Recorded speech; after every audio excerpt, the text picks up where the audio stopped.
no idea what was really going on there, but I was talking to myself for like minutes, and now if I'm being honest, I feel like some sort of dum dum. I was like literally just talking into my camera for like 5 minutes about what's going on with AMC and everything related to that, and like I'm thoroughly confused on what could have possibly happened there.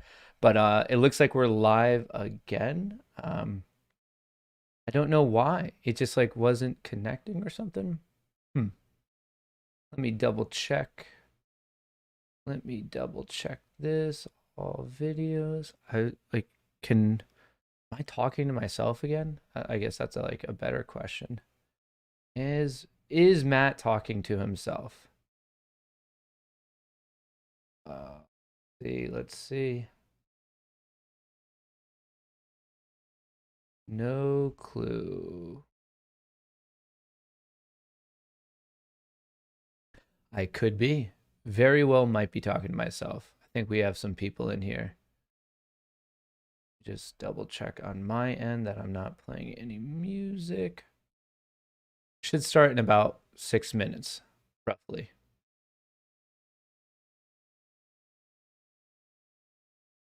Roughly. We have that. We are good. We are good. We have this live stream. All right. I think I am back.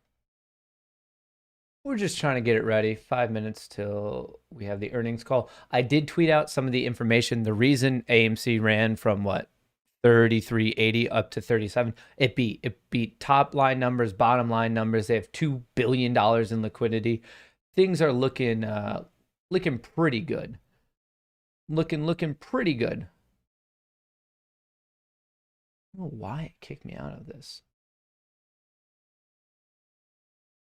Let me see if I can figure out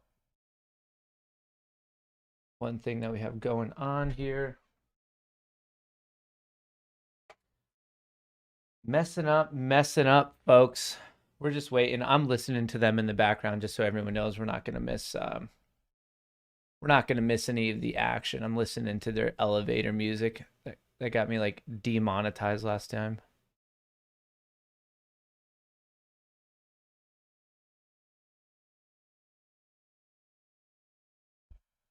Just some blaring jazz music.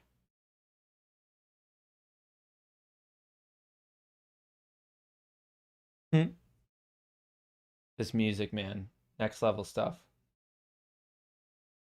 Next level. All right, so why did my stream just completely fail on me?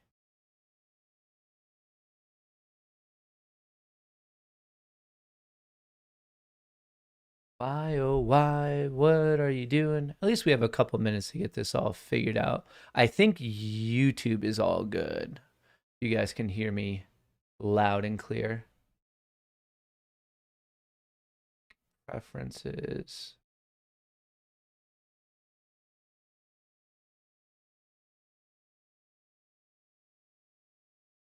Oh, yeah, no, that is like super wrong.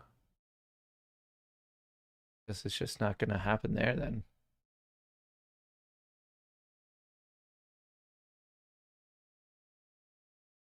All right. I think I figured it out.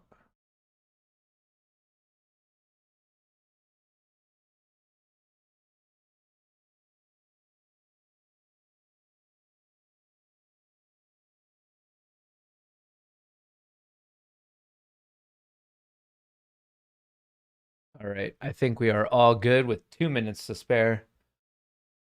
Professionals do it, folks. This is how professionals do it.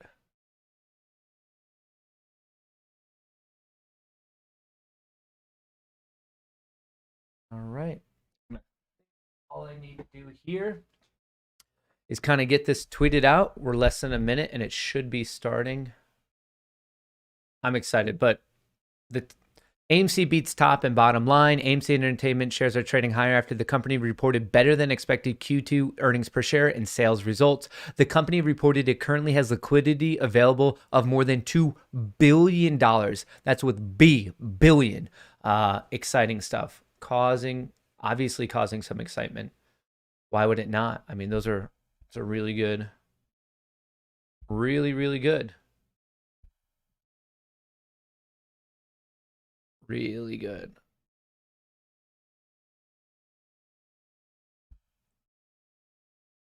Right.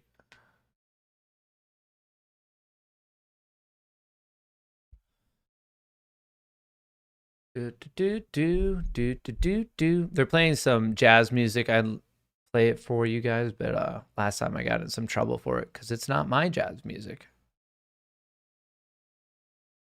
It is some smooth jazz. And I have my notes ready for everything that we need to talk about before, after, all that good stuff.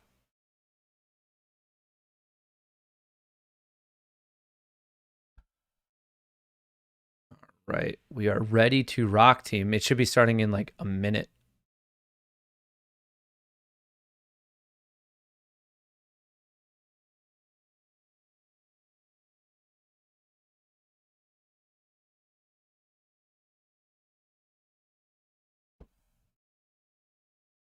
All right. Sweet, sweet, sweet. Sweet, sweet, sweet. Oh, I guess I could tweet this out. Why not? Good call. Tweet it out. Share. How do I get it? All right, there we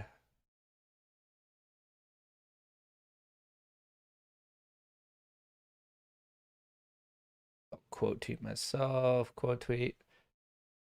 Let's rock.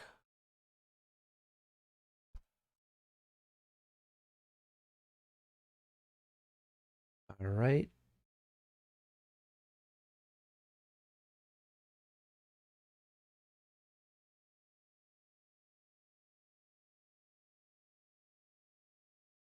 All right, we're rocking.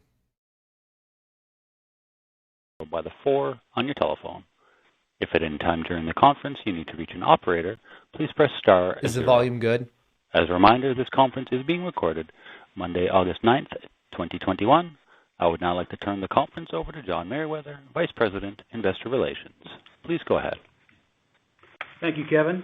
Good morning, or good afternoon, everyone. I'd like to welcome you to AMC's second quarter 2021 earnings webcast. With me this afternoon is Adam Aron, our Chairman and CEO, and Sean Goodman, our Chief Financial Officer. Before I turn the webcast over to Adam, let me remind everyone that some of the comments made by management during this webcast may contain forward-looking statements that are based on management's current expectations. Numerous risks, uncertainties, and other factors may cause actual results to differ materially from those that might be expressed today. Many of these risks and uncertainties are discussed in our most recent public filings, including our most recently filed 10-Q.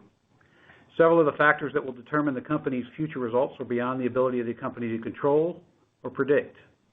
In light of the uncertainties inherent in any forward-looking statements, listeners are cautioned to not place undue reliance on these statements. The company undertakes no obligation to revise or update any forward-looking statements, whether as a result of new information or future events. On this webcast, we may reference measures such as adjusted EBITDA and free cash flow, constant currency, among others, which are non-GAAP financial measures. For a full reconciliation of our non-GAAP measures to GAAP results, please see our earnings release posted in the Investor Relations section of our website earlier today. After our prepared remarks, there will be a question and answer session. This afternoon's webcast is being recorded, and a replay will be available in the Investor Relations section of our website at amctheaters.com later today. With that, I'll turn the call over to Adam. Thank you, John. Good afternoon, Silverback. everyone, and thank you for joining us today. The second quarter of 2021 was another very important quarter for AMC. We have a lot to talk about on this call as to the considerable progress towards recovery that AMC is making, and we have some real news to break today as well that will be new information to all of you. Before we go there in detail, I first would like to express a very warm welcome to what from past experience makes us believe that more than 10,000 individual AMC investors will be listening live to this webcast. And another warm welcome to the at least hundreds of thousands, if not millions of our investors who will be listening to replays, reading our press releases and AMC Investor Connect communications, or following on Twitter and other social media platforms our earnings report and the accompanying new news that we'll be discussing later in the call. Realizing that it is these investors who now actually own control of AMC Entertainment Holdings, for the first time ever, later in this call, we will answer a potpourri of questions that have been submitted to us directly by our shareholders. As to our second quarter performance, I think you can see from the release that was issued after the market closed today, we're making tremendous progress as our business emerges from the impact of COVID-19. This progress can be seen not only in our operating statistics and financial performance, but also by the significant strengthening of our balance sheet. AMC is stronger today than it has been at any point since the pandemic forced the closure of all our theaters in March of 2020. Our quarter-ending liquidity at the end of Q2 on June 30 is actually once again at a 100-year high. Now that's precisely what we said on the Q1 call when we reported to you that at March 31 we had $1 billion of quarter-ending liquidity, and that was the highest quarter-ending liquidity that AMC had ever had. Well, in Q2, mostly May and June, we raised another $1.25 billion of fresh equity capital, and our cash burn was meaningfully less than we had previously experienced in recently past quarters. So, we ended Q2 with some $2 billion of liquidity. That's cash in the bank and undrawn revolver. And just a short 3 months later from our last call, that $2 billion figure is literally double the Q1 mark. A new record, doubling the old record that was set just 91 days prior. Yeah, there we go. There we go, folks. As for our earnings in Q2, thanks to rising attendance, increased ticket prices, achieved both through mix changes and actual price increases, soaring food and beverage revenues per patron, a relentless focus on cost containment, and the pruning of marginal theaters from our network, our financial results in Q2 were well ahead of our own and consensus third-party expectations. There we go. In short, AMC crushed it in Q2. Crushed it. You've already seen some of the highlight headline numbers. Revenues in Q2 of $445 million. Consolidated food and beverage revenues per patron up 44.1% over that same statistic of the second quarter of 2019, the comparable quarter pre-pandemic. A net loss of $334 million.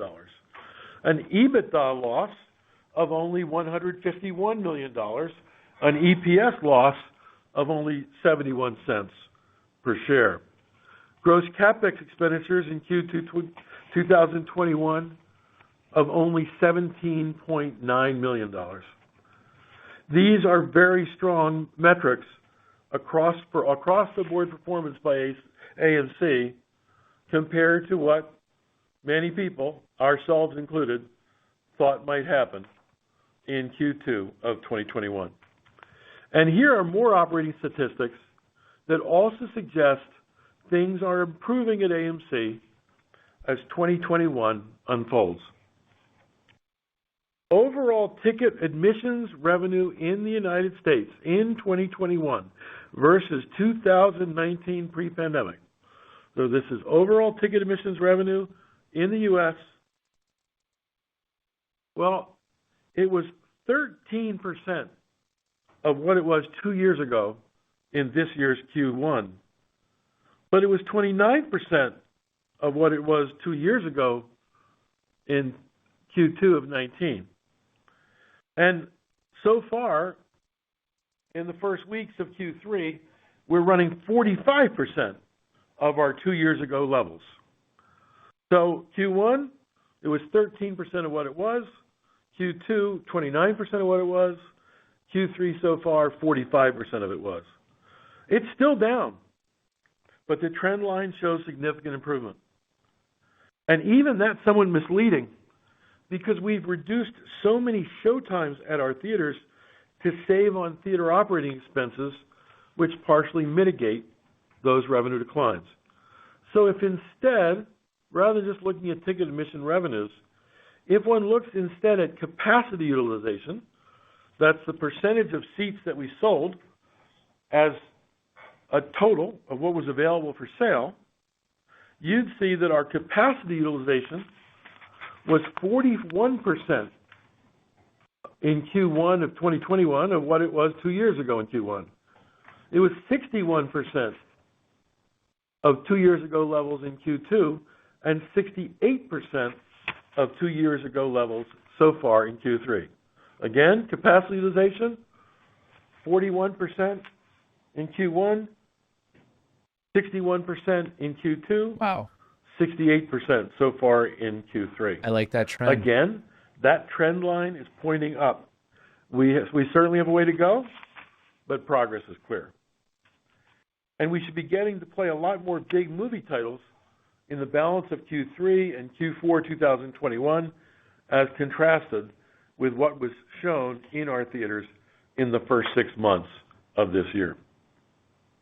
Incidentally, we see the same exact positive trends at our European theaters. Let's start with 2021 admission revenues. In Q1 of 2021, it was a pretty bleak 2% of 2019 levels. 2%. In Q2, it was 18% of 2019 levels. But so far in Q3, we're now running at 57% Wow. of 2019 levels. 2, 18, 57. Clearly an upwards trend. The same holds true for that same capacity utilization statistic in Europe for us. In Q1, our capacity utilization in 2021 was 53% of the 2019 level. In Q2, it was 56% of the 2019 level. But so far in Q3, it's 69% of the 2019 level. Nice. 53, 56, 69. Again, up arrows, with ways still to go for sure, but up arrows nonetheless. Despite the financial and operating results which suggest we're on a path to recovery, I want to assure you there are no victory laps being taken. We are still losing money. We are still burning cash. We're burning less of it, but we're using cash, not generating cash. So we're not out of the woods yet. We do still live in a COVID-infected world. But fortunately, we can see a light at the end of this tunnel. Vaccination rates have climbed quickly in 2021. And the counterintuitive result of this new Delta variant is that vaccinations likely will continue to rise. And vaccination increasing is very important for AMC and for the movie theater industry generally. No one has a perfect crystal ball, of course, but based on what we know and what we see today, we currently estimate that AMC's theater-level cash flows will turn positive in Q4 of this year, assuming that we all see at least a $5.2 billion domestic box office cumulatively for the year. Now, there are some naysayers who are quick to point out the size of our debt load. What they do not bother to mention, perhaps because it does not fit their narrative, is that we have smartly laddered that debt. We have no debt maturities at all until 2023. And most of our maturities do not come before 2026. This gives us considerable time to deleverage our company, to further strengthen our balance sheet, and to refinance our liabilities, and hopefully in better times. I'm reminded in all of this that there were those who were absolutely certain, they just knew that AMC would file for bankruptcy in calendar year 2020 or early in 2021. At AMC, we proved them wrong. Yeah, we did. There are those who were sure that our recovery in Q2 would be slower than is the current reality. Again, the Q2 numbers for AMC have proved them wrong as well. But there are those still who continue to forecast the demise of the theatrical exhibition business overall, or maybe they just want to predict the demise of AMC. They say that streaming is going to beat us. That's their conventional wisdom. Well, a lot of people mock conventional wisdom because so often it's just plain out wrong. You've likely heard before this mantra, maybe even repeated it yourself. Radio was going to kill off movie theaters. TV was going to kill off movie theaters.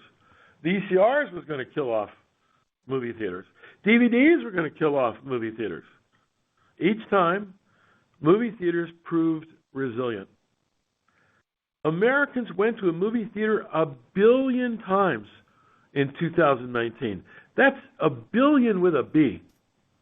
And the global box office in 2019 was a record high $43 billion. Yes, there was a pandemic, but now streaming is going to kill off theaters, we breathlessly hear.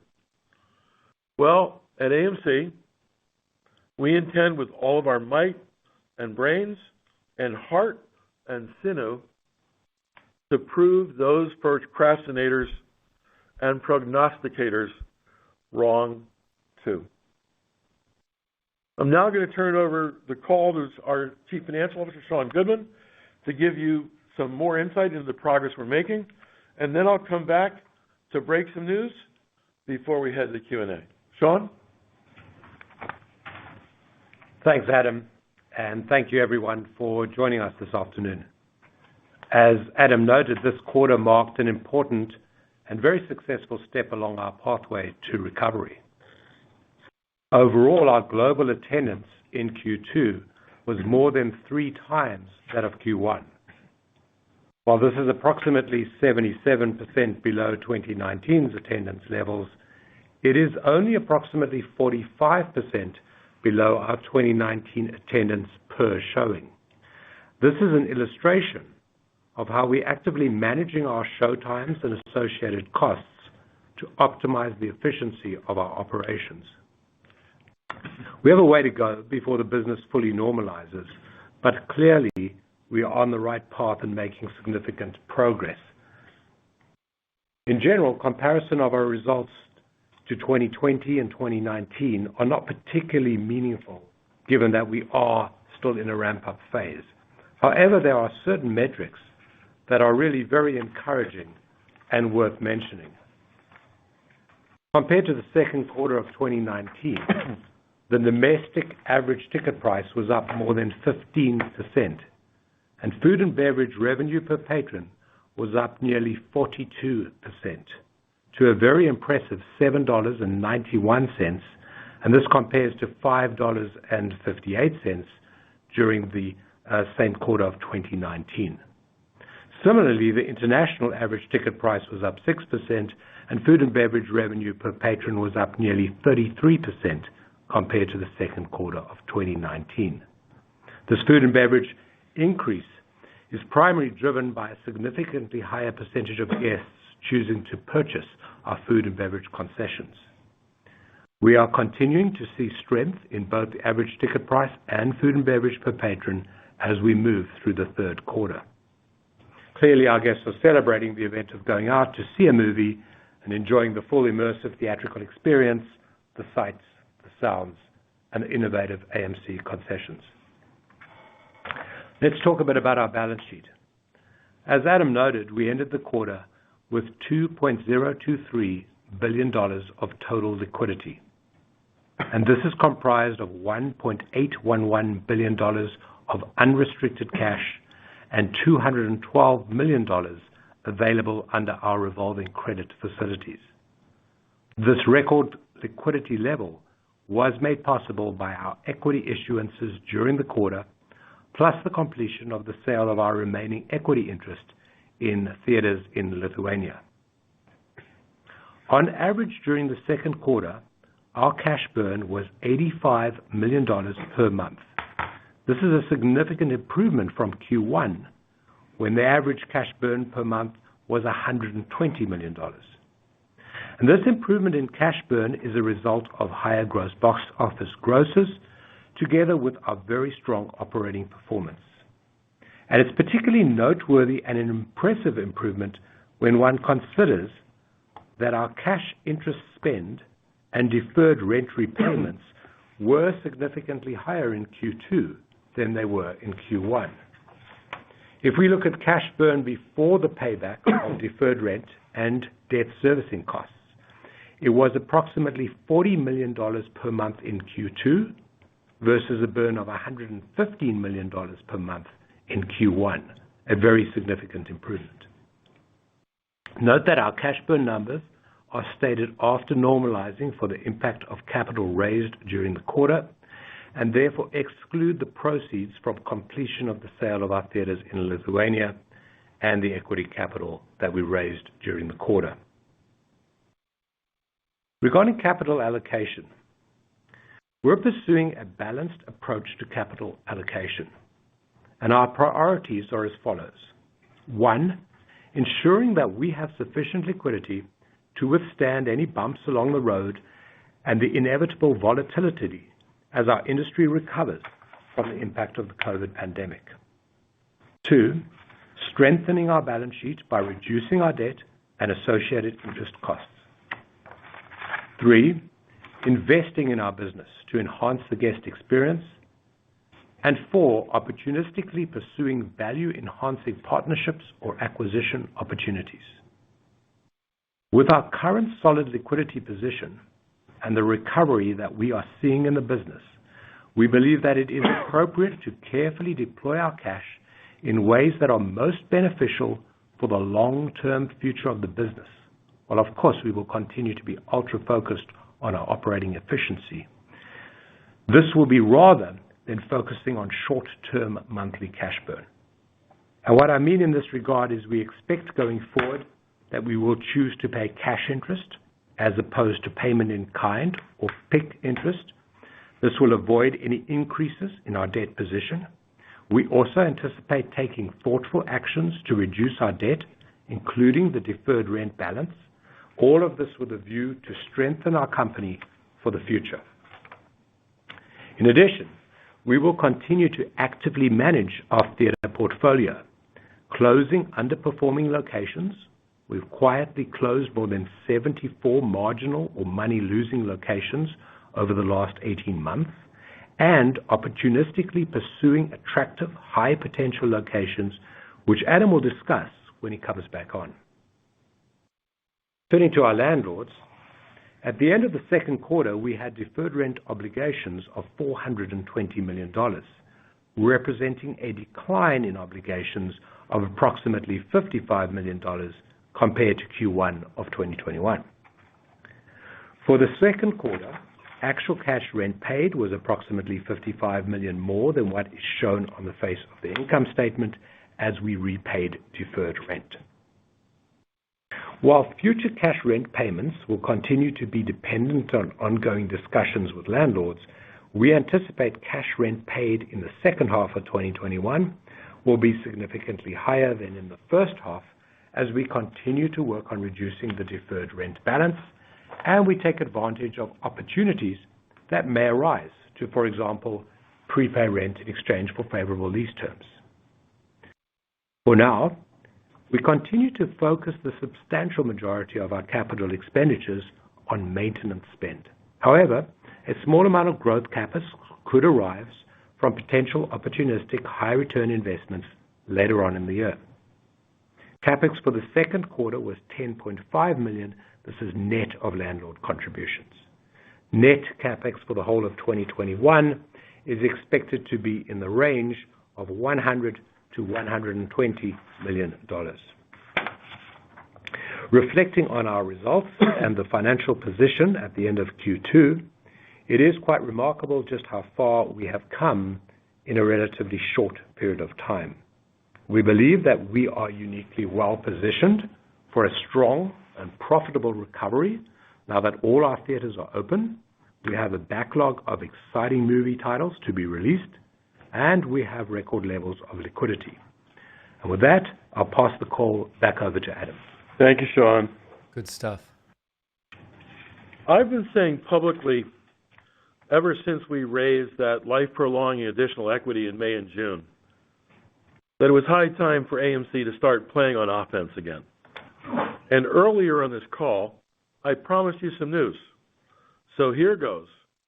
Quickly, on 10 specific items. 1, you already know that with ArcLight and Pacific Theater's decision to permanently shut down, we announced that we've executed 2 leases with Rick Caruso's world-class real estate organization to add to the AMC fleet of theaters 2 of Los Angeles' highest-grossing cinemas. The Grove and Americana at Brand were the 2nd and 5th highest-grossing theaters in Greater Los Angeles as recently as calendar year 2018. They should open later this month as AMC theaters. However, I can confirm today that the number is not 2 new theaters for AMC. It might be 10. We actually now have 6 new theater pickups under lease or signed letter of intent, not 2. 3 of those are in Los Angeles, 2 are in Chicago, 1 is in Atlanta. And we also are currently in advanced negotiations to add 4 more, bringing the possible pickups to 10. 8 of the 10 would come from former ArcLight Pacific locations. Nice. Item 2. Speaking of new theaters, in 2021, we will open about a dozen new build theaters in the U.S., Europe, and the Middle East that were all well underway before COVID struck. I'm happy to report that we do know something about designing beautiful and productive theaters. In the United States, for example, we opened 3 new theaters in 2021. The 2 in Los Angeles, AMC Porter Ranch and AMC Dine-In Montclair, are already each among the top 25 highest grossing movie theaters in the entire United States. That puts each of these 2 theaters in the top 1/2 of the 99th percentile of highest grossing U.S. cinemas. And that was achieved in just their first few months of operation. Really astounding.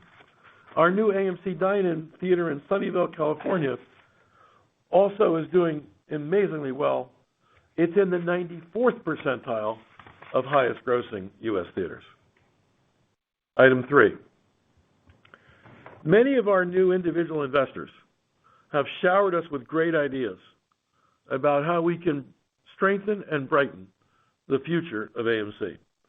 Among their ideas for AMC are that we show concert movies, professional sporting events, esports, and gaming events. Wasting no time, we've immediately started to implement on these very good ideas. Our first 2 UFC matchups, which were in July, drew significant attendance to our theaters. Our first 2 concert movies, with Chance the Rapper and Halsey, will show at AMC theaters across the country later this month in August. We're quite optimistic that this alternative programming can be built into a real revenue opportunity for AMC in future years, and we're chasing it hard. We also hope to engage in meaningful dialogue with professional sports leagues and collegiate sports conferences to see if we can obtain the rights to show more sporting events at our theaters. As for gaming opportunity, indeed, the president of Epic Games is a member of the AMC Board of Directors. And I cannot even count the number of times already that our shareholders have asked us to reach out and partner with GameStop. We're on the case. More to come. I love that. Item 4. Many of our new shareholders also are quite enthusiastic about cryptocurrency. Some of you may know that my best friend of almost 25 years duration in Europe, the billionaire former chairman and owner of Silversea Cruises, formed a SPAC earlier this year called Centricus, and he asked me to join its board of directors. SPAC, for those of you who don't know it, stands for a special purpose acquisition company. That's a fancy name for a pool of investment capital in search of a company to buy. Ironically, Centricus is under contract to buy a fascinating company called Arquit, A-R-Q-U-I-T, who just happens to be on the very cutting edge of quantum encryption and blockchain technologies. It was initially funded by the British government. Its clients include British Telecom, the European Space Agency, and Verizon, among others. My role as a board member is merely to ensure that all laws and SPAC norms are being complied with when that acquisition of Arquit is completed, which will be soon, I would expect. I will then drop off the board of directors. However, to get to this point, I've had to learn more in the past 6 months about blockchain and cryptocurrency than I learned about it in the entire decade before that. This increased knowledge has given me the confidence to tell you all today that AMC is hereby formally announcing on this call that by year end, we will have the information technology systems in place to accept Bitcoin as payment for movie tickets and concessions if purchased online at all of our U.S. theaters. Oh, I love it. I love it. We I love it. also are in the preliminary stage of now exploring how else AMC can participate in this new burgeoning cryptocurrency universe, and we're quite intrigued by potentially lucrative business opportunity for AMC if we intelligently pursue further serious involvement with cryptocurrency. More detail will be shared publicly with you, but only if, as, and when our plans are more firm. Item 5. Since we have to do the IT programming to accept Bitcoin anyway, we are simultaneously writing the code right now to accept Apple Pay and Google Pay for online purchases at our U.S. theaters also. These new payment methodologies for us should also be implemented by year end. Item 6. Again, speaking of our new shareholders, in June, we introduced a new program called AMC Investor Connect that got a lot of press attention. It's part of AMC Stubs and offers our shareholders who participate full Stubs benefits.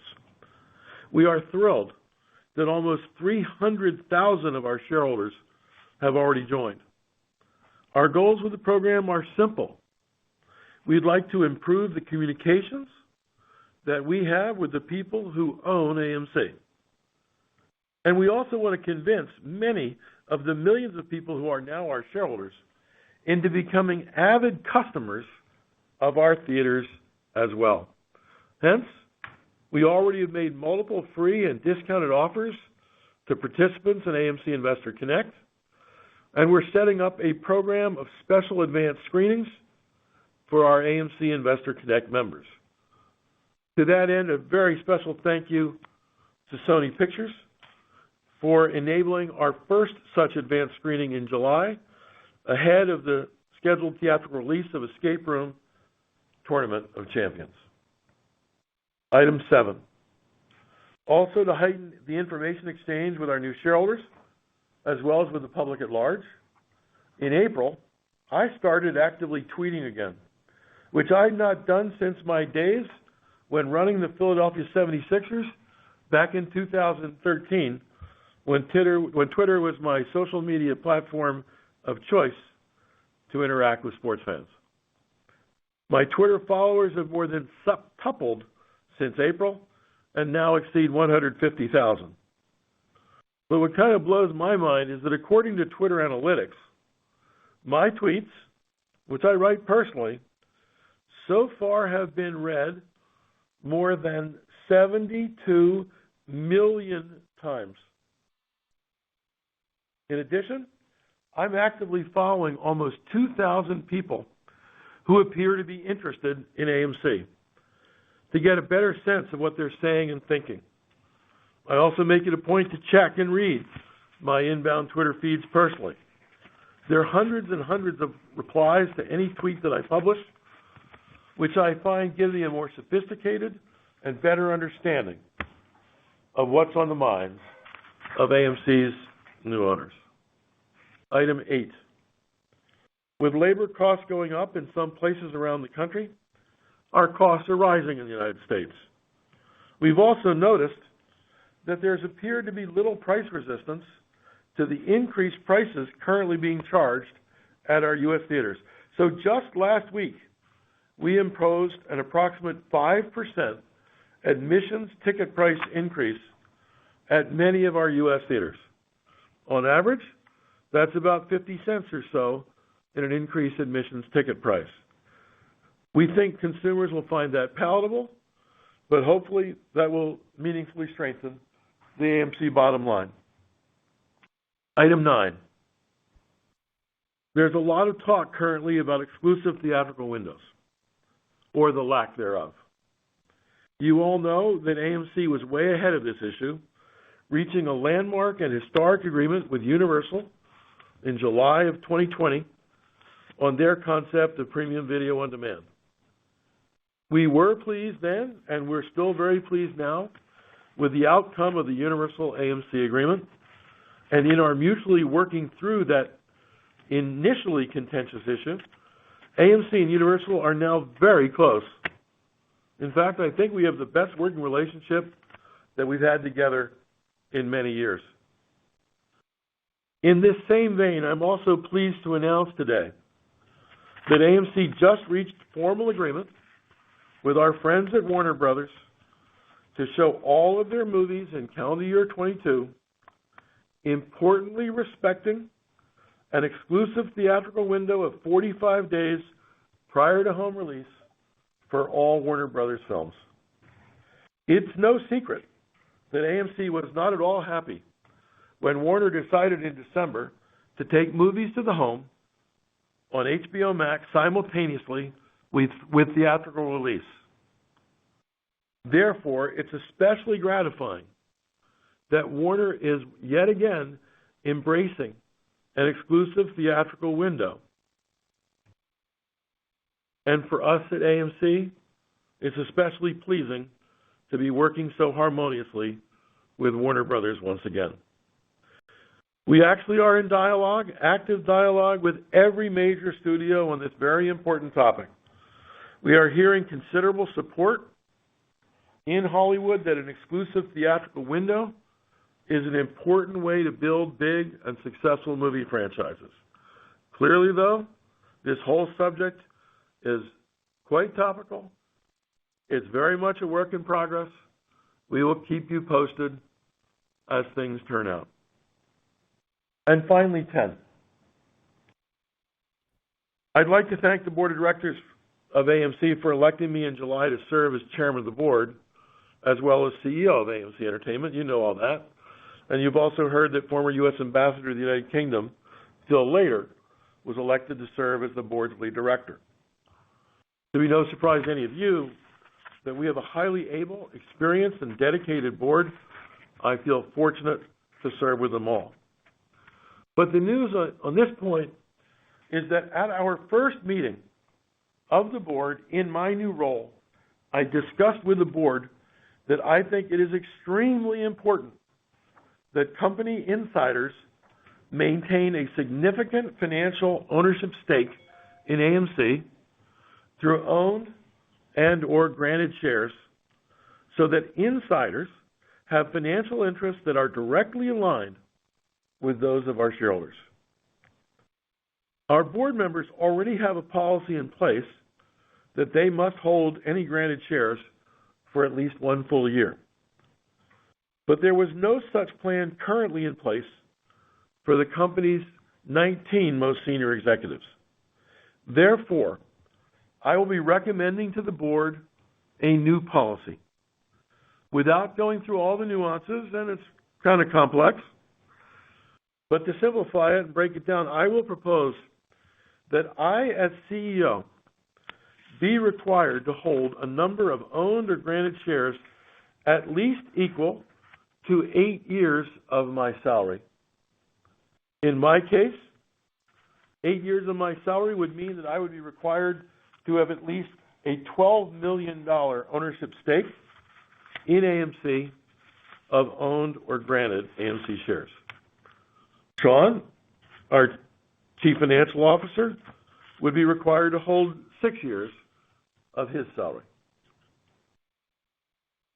Our Executive Vice Presidents will be asked to hold 4 years of their salaries in owned or granted shares, and our Senior Vice Presidents will be asked to hold 2 years of their salaries in owned or granted shares. All right. The board will consider this proposal as new policy at its next regularly scheduled meeting. I like that. I like that a lot. At the same time as I am emphasizing share ownership, I'd like to remind you that I have not sold one share of AMC stock in the 5 full years I've been running this company, even though it represents more than 3/5 of my annual, when I say it, when stock represents more than 3/5 of my total annual compensation.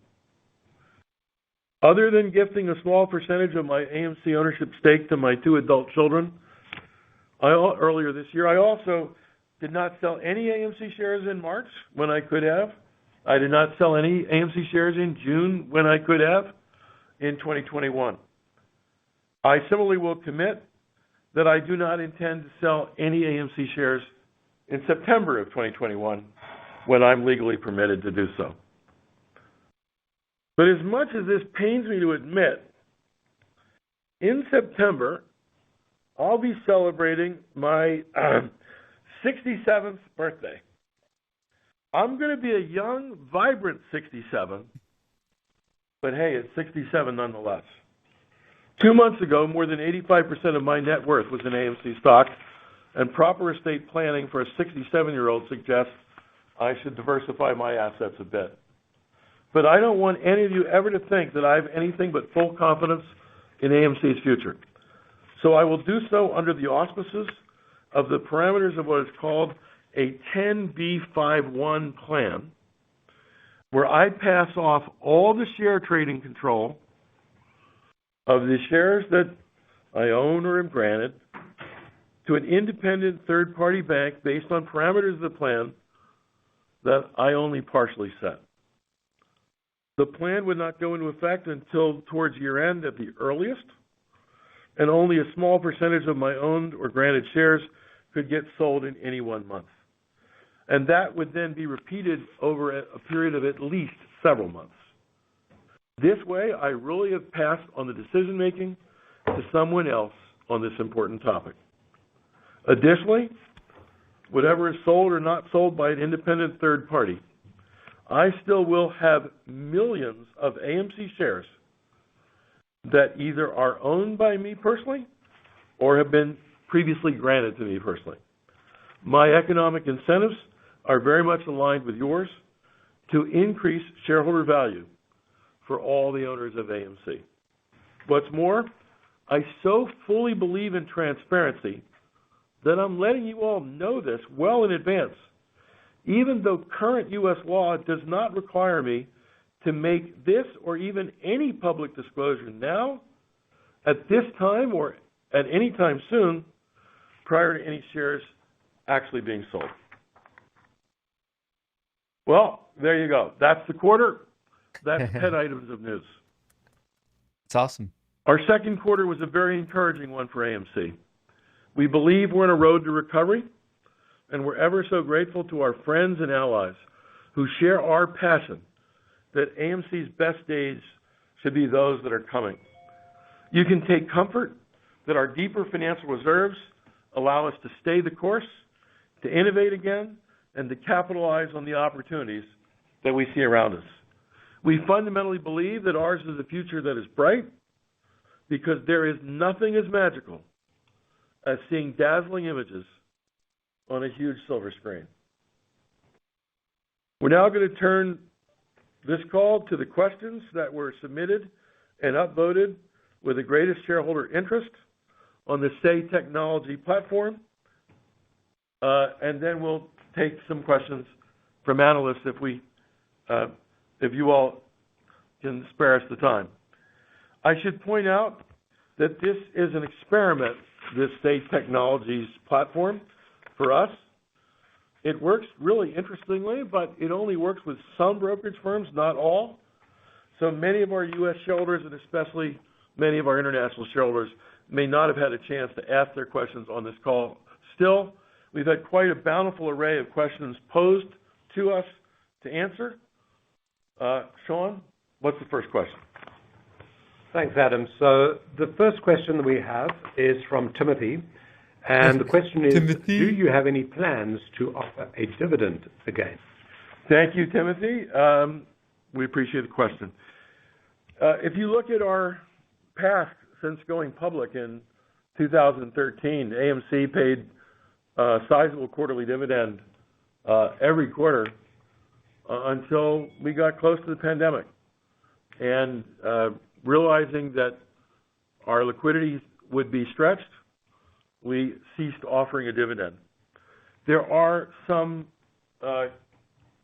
commitments that we've made in some of our debt instruments that we cannot pay a dividend until, at the earliest, about a year from now. Having said that, we do know that dividends are very much on the mind of our shareholders, so we'll take that interest quite seriously when we have the ability to make dividends once again. We'll balance those shareholder desires against the other competing uses of our cash. What opportunities are available in M&A? How much do we need for liquidity? What can we do in the way to deleverage the company? All the priorities that Sean talked about previously. Great. Thanks, Adam. And the next question is from David. The question is, will AMC consider partnering with GameStop to offer more theater experiences via local and national gaming competitions?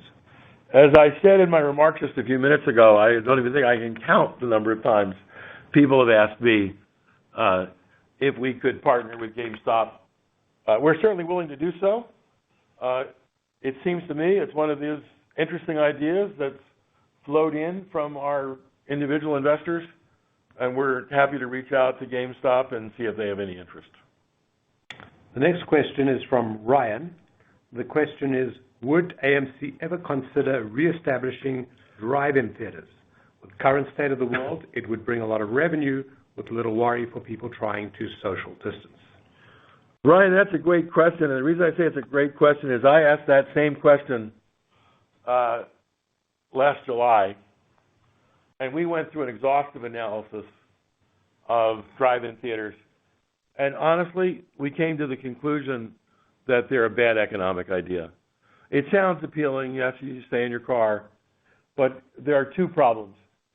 Go into a parking lot and look at how much asphalt is needed to put a lot of cars in a lot. The viewing experience at a drive-in theater is not necessarily great because many people are quite far from the screen. Additionally, drive-in theaters are very seasonal. They're not popular in the winter in colder locations in the United States. And in the summer in much of the United States, it doesn't get dark before 8 or 9 o'clock p.m., which means that you really can only use the drive-in screen for one showtime a night. The economics aren't there. It's unlikely that we would go forward. It sounds like it's a great idea, but it isn't actually. Thanks, Adam. And the next question is from Terrell. The question is, how is AMC preparing for the possible large-scale COVID surge that could potentially shut theaters down again? You know, when I think back over the last year, I think the thing that I'm most proud of is that we prevented catastrophe at AMC, which so many were predicting. But right there, right up there along with it, I am so proud of the safe and clean protocols that we developed in partnership with the Clorox Company and current and former faculty of Harvard University's prestigious School of Public Health. To our knowledge, there's not been a single transmission of COVID to an AMC guest over the last year. And so the first thing that we're doing is staying very strongly committed to our safe and clean protocols to continue to operate our theaters safely and cleanly as we go forward. In addition to that, I think we also can hope that there may not be a large-scale COVID surge that would force the kind of lockdown or shutdown that we saw in the United States and countries abroad a year back. Now, most scientific experts will tell you that the virus will increase in the winter compared to the summer. But the big change between this winter and last winter is vaccination. And fortunately, the number of vaccinations, especially among the most vulnerable population, has been so extensive that we're optimistic that we won't see the kind of lockdown of society this winter that we saw last. We also hope that vaccination continues. There is no more important thing that any of you can do to protect yourselves, your families, your friends, and the country as a whole. There's nothing more important that you can do to get vaccinated. And I know that many of our shelters are younger, who think that they're invincible. It is true that older people are more susceptible to COVID than younger, but no one is totally invincible against this virus. The solution for AMC is vaccination. I would remind each of you the solution for each of you is vaccination too. Next question. Arun asks, are there ways you are considering to reduce the company debt without issuing new shares? Yes. Some of our debt is trading at a discount. We might be able to buy it back at a discount. Some of our landlords, where we have deferred rent obligations that stretch out for years and years, have indicated to us that they might be willing to take a reduction in what we owe them if we're willing to pay them in cash now. Unfortunately, we do have this $2 billion of quarter-ending liquidity. Once we have satisfied ourselves that we have the liquidity to get through COVID, no matter what COVID throws at us, we then will be turning to debt reduction and see if there's opportunity there. Next question is from Mike. Mike asks, how does AMC plan to combat day-and-date releases of movies on streaming platforms and theaters? Well, this is such an important topic, and I addressed it earlier in my remarks, that we're especially pleased that Warner Brothers has decided to move away from day-and-date releases and commit to an exclusive theatrical window as well. We are having private conversations with every major studio in Hollywood on this very important topic, and we're seeing a lot of consensus emerge that an exclusive theatrical window is a good way to build major motion picture franchises. It's a fluid situation. A lot of studios that have experimented with day and date say that they're doing it only in sort of pandemic times. We'll all see how together this plays out. But we know that studios are going to do what's in their financial interest. They're not going to help out AMC charitably. So we are also making sure that our marketing programs are as vibrant and powerful and as potent as they can possibly be. AMC is the marketing leader in this industry for the past 5 years, and we've got a few tricks up our sleeve coming. We intend to continue to be a bold pioneer and lead the industry in marketing, hopefully driving audiences to our theaters, hopefully selling more tickets, which then in turn hopefully this is our studio partners that the smartest thing for them to do, give us their movies first and let us help them build their brands. Next question. Would you consider selling AMC merchandise at theaters and on online platforms? I think it would be profitable. We would consider it. This is, again, one of these ideas I've received a lot of commentary about in the last few weeks. It's intriguing. It's complicated to send merchandise to 600 retail locations. We have to make sure that it sells, or we can get stocked with inventory that makes it a less profitable business than you might think. But we're going to take a hard look at it. Next question from Amy. Could live theater and concert events be streamed to theaters? Based on the streaming success of Hamilton, I expect this would be a real seat-filling success. Yes, and yes, Amy. But not on Hamilton, because that's already come and gone. But we are experimenting right now with these two concert movies